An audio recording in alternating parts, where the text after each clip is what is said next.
அனைவருக்கும் வணக்கம். இன்று நம்ம பார்க்க போகிறது இன்று தற்போது நடந்த ஒரு செய்தி ஒன்று.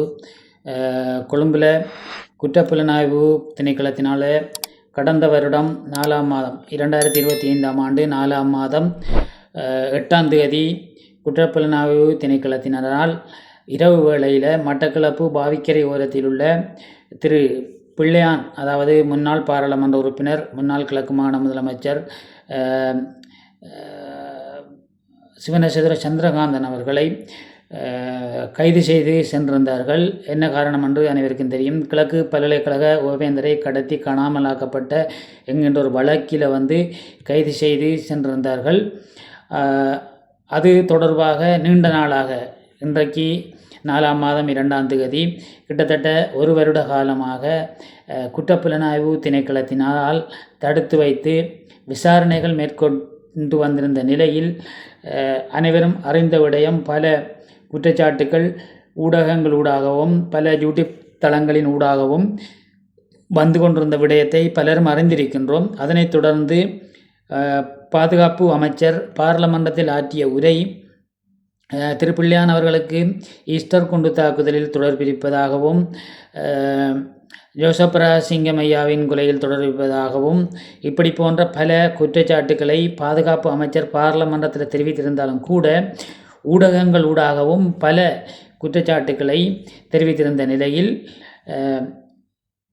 ஒரு வருட காலம் நெருங்கிய நிலையில் இன்று மருத்துவ பரிசோதனைக்காக சட்ட வைத்திய அதிகாரியிடம் இன்று வெளியில் வந்திருக்கிறார். அதாவது உங்களுக்கு பார்க்க தெரியும், ஒரு வருடமாக உள்ளுக்குள்ளே குற்றப்புலனாய்வு திணைக்களத்தினரால் உள்ளுக்குள்ளே தடுத்து வைக்கப்பட்டிருந்த மதிப்புக்குரிய சிவனேசதுர சந்திரகாந்தன் அவர்கள் இன்று வெளி உலகத்துக்கு வந்திருக்கின்றார்.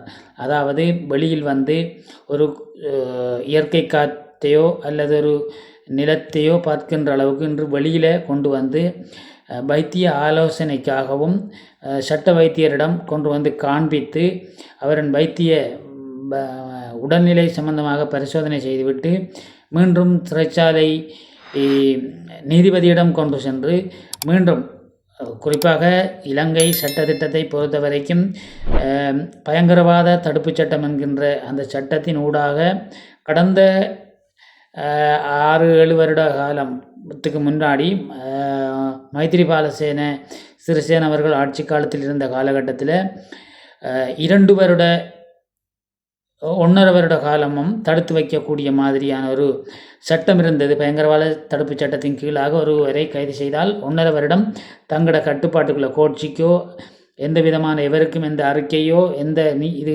நியமிக்காமல் கோட்சிக்கு ஆஜர்படுத்தாமல் தடுத்து வைக்கக்கூடிய ஒரு நிலையில் இருந்த சட்டத்தை மைத்திரிபால சிறிசேன அவர்கள் ஒரு வருட காலத்துக்கு அதை குறைத்திருந்தார்.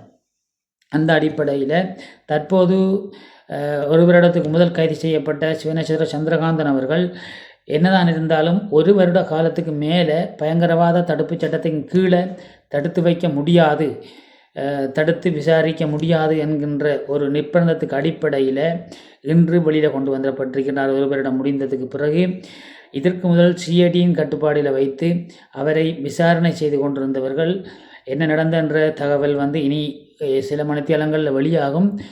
தற்போது இந்த செய்தி போடும் வரைக்கும் எந்த தகவலும் வரல. அப்படி இருக்கும்போது இன்று வைத்திய அதிகாரியின் ஆலோசனை பெற்று வைத்தியரை காட்டுவதற்காக வெளியில் கொண்டு வந்த சிவனேசதுர சந்திரகாந்தன் பிள்ளையான் அவர்கள்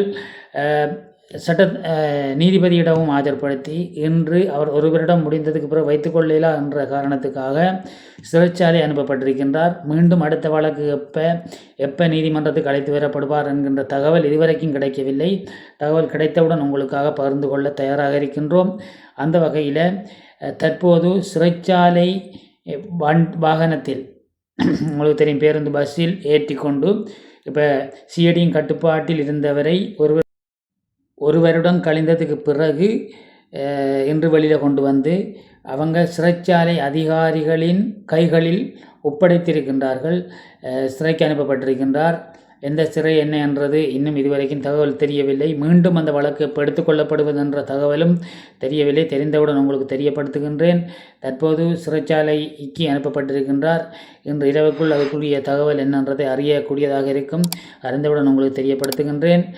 சட்டம் தன் கடமையை செய்யும் என்கின்ற வகையில் குற்றம் செய்யாதவர் பயப்பட மாட்டார் என்கின்ற வகையில் ஆனாலும் சிவனேஸ்வர சந்திரகாந்தன் அவர்களின் ஒரு முகச்சாடையில் மிகவும் ஒரு கவலை அளித்ததை காணக்கூடியமாக இருந்தது. அதைவிட அவர் ஒரு தாடி வளர்த்து ஒரு மிகவும் ஒரு சோகமான நிலையில் இருந்ததையும் காணக்கூடியமாக இருந்தது.